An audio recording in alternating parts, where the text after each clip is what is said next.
Seja bem-vindo ao podcast Juízo e Sabedoria. Tema: O Sermão do Monte. Produção: Juízo e Sabedoria. Publicação: Editora Fortes. Apresentamos inicialmente o conteúdo bíblico e interpretações, em seguida as reflexões sobre o tema. Capítulo 11. A oração em secreto, encontro íntimo com o Pai. Mateus 6, 5-8. Introdução. Orar é um ato espiritual tão profundo quanto revelador. Jesus, ao ensinar sobre a oração, não começa com uma fórmula mágica, nem com métodos complicados. Ele começa com um chamado: quando orarem, não sejam como os hipócritas. Para Jesus, a oração não é performance, não é ritual público, nem barganha. A oração é um encontro íntimo, secreto e sincero com o Pai. Texto bíblico, Mateus 6, 5-8. NVI. E quando vocês orarem, não sejam como os hipócritas.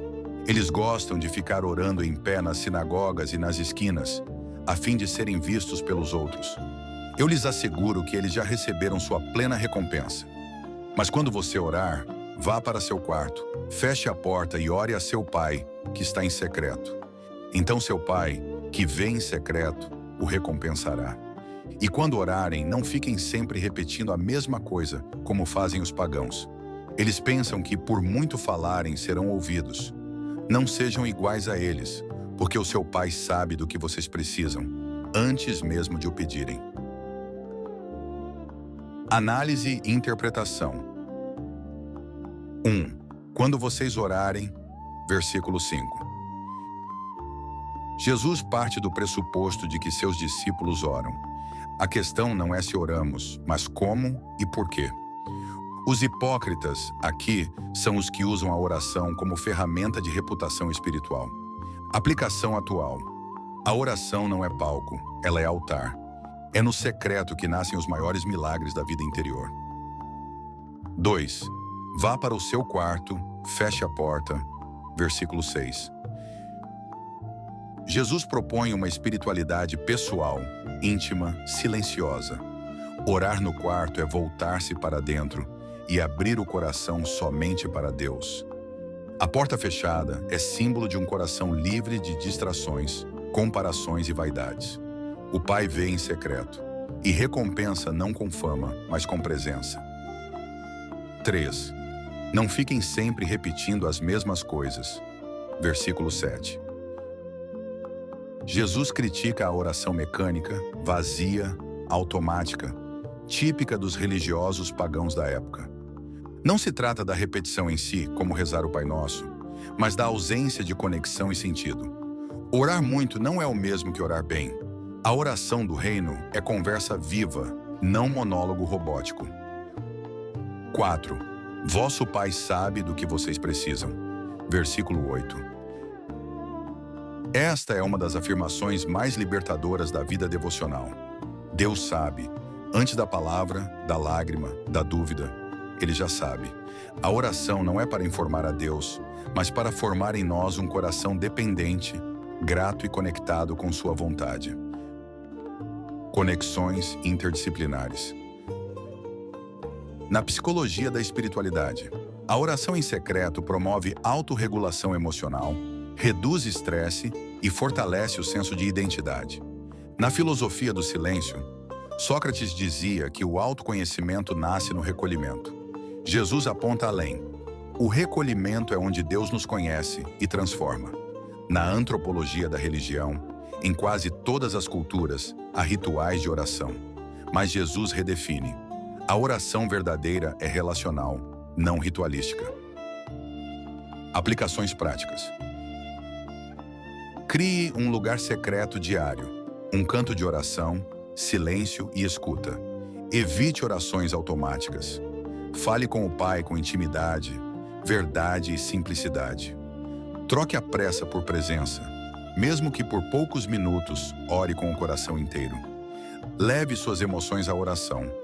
Deus não quer palavras bonitas, Ele quer um coração sincero. Ilustração. Conta-se que um camponês orava todos os dias no mesmo horário, no campo, em silêncio.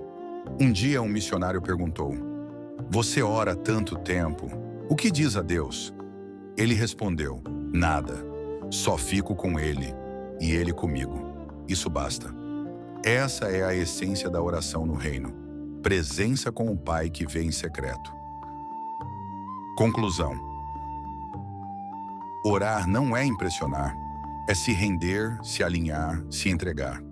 A oração em secreto é onde as máscaras caem, as feridas são tratadas e o coração volta a pulsar no ritmo do céu.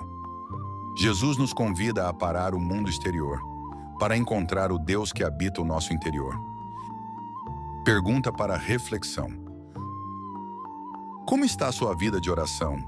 Você tem se encontrado com o Pai ou apenas falado sobre Ele?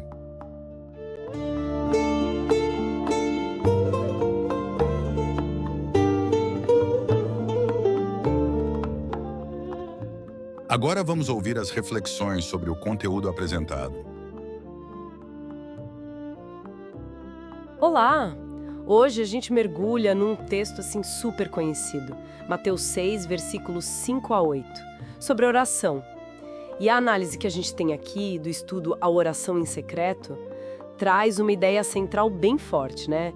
E se o foco da oração não for tanto informar a Deus do que a gente precisa, porque afinal ele já sabe, mas na verdade for transformar a gente enquanto ora? Exatamente. Isso muda tudo, né? Jesus começa assim, direto ao ponto, confrontando aquela oração que era meio show. Não sejam como os hipócritas, ele diz. Aqueles que oravam para a plateia, né? Nas sinagogas, nas praças. A crítica não é a oração pública em si, veja bem. É a motivação. Usar a oração para ganhar status, para parecer alguma coisa. Para Jesus, oração é encontro, não é palco. Isso! E aí ele dá a alternativa: vá para o seu quarto, feche a porta e ore a seu Pai que está em secreto. Esse quarto, essa porta fechada, parece que vai além do físico, né? A leitura que a gente tem aqui sugere um simbolo, tipo um espaço interno, mental, espiritual, longe do barulho, da correria e, talvez o mais importante, longe daquela ânsia por aprovação. Perfeito. É um convite para a gente tirar as máscaras, né? E olha a promessa que vem junto. Seu Pai, que vem em secreto, o recompensará. E essa recompensa, é importante dizer, não é fama, não é reconhecimento humano. E isso era o que os hipócritas buscavam. A recompensa, segundo essa visão, é a própria intimidade com Deus. É a presença dele preenchendo esse lugar secreto. Uma espiritualidade que nasce de dentro, sabe? Faz todo sentido. E isso conecta com o que ele fala logo depois sobre não usar vãs repetições. Não fiquem sempre repetindo a mesma coisa, ele adverte. O ponto aqui não parece ser contra repetir palavras, afinal. O Pai Nosso mesmo é repetido, mas é contra aquela repetição vazia, mecânica. Quase uma fórmula mágica, né? Tipo, se eu repetir X vezes, Deus me atende. Exatamente. É a autenticidade acima do automatismo. A qualidade da conexão, não a quantidade de palavras. E o que dá base para essa liberdade toda na oração é o versículo 8, que é libertador, porque o seu Pai sabe do que vocês precisam antes mesmo de o pedirem. Pensa bem, se ele já sabe, então a oração ganha outro propósito. Não é mais um relatório de necessidades. Passa a ser um exercício constante de confiança, de entrega, de alinhar o nosso coração com o dele. É no ato de orar que a gente é moldado. E essa ideia de oração como transformação, como encontro interior, acaba encontrando eco em outras áreas, né? A análise até menciona isso brevemente. A psicologia, por exemplo, pode ver aí um caminho para introspecção, para regular as emoções. A filosofia busca o autoconhecimento no recolhimento, mas aqui Jesus aponta para o encontro com Deus nesse lugar. Sim, são paralelos interessantes. E a antropologia também pode notar como Jesus desloca a oração. De um ritual talvez meio frio para algo profundamente relacional, dinâmico, mostra a profundidade, né? Essa oração secreta vira um caminho para a integridade, para a autoconsciência e, claro, para um relacionamento real com o divino. Redefine essa conexão. Tá, e como trazer isso para a nossa vida, para o dia a dia, o material que a gente usou, sugere umas coisas bem práticas, né? Tipo, criar esse lugar secreto, que pode ser um momento do dia, um cantinho, conversar com Deus de forma simples, íntima, sem aquela pressão de falar bonito. Isso. Focar na presença mais do que na pressa, né? Levar tudo para ele, até as emoções mais complicadas. Com honestidade. Tem até uma ilustração legal no texto base de um camponês que só ficava lá, quieto, na igreja. Aí perguntaram o que ele fazia e ele disse: eu olho para ele olha para mim e isso basta. Acho que isso captura a essência, sabe? É lindo isso. É a presença mútua. Estar com o Pai que nos vê onde ninguém mais vê. No fundo, então, o chamado de Jesus em Mateus 6 é para a gente sair um pouco do palco, né? E entrar nesse santuário interior. Um lugar onde a gente não precisa performar, só se conectar. Onde o silêncio de fora ajuda a ouvir a voz de dentro. E a voz de Deus. É isso aí. É onde a nossa vulnerabilidade encontra abrigo, sabe? Onde o coração se realinha. Menos performance, mais pertencimento. E pra gente fechar, fica aquela pergunta para reflexão, né? Inspirada nessa análise toda, como anda a nossa vida de oração? Tem sido mais esse encontro verdadeiro, transformador no secreto com o Pai?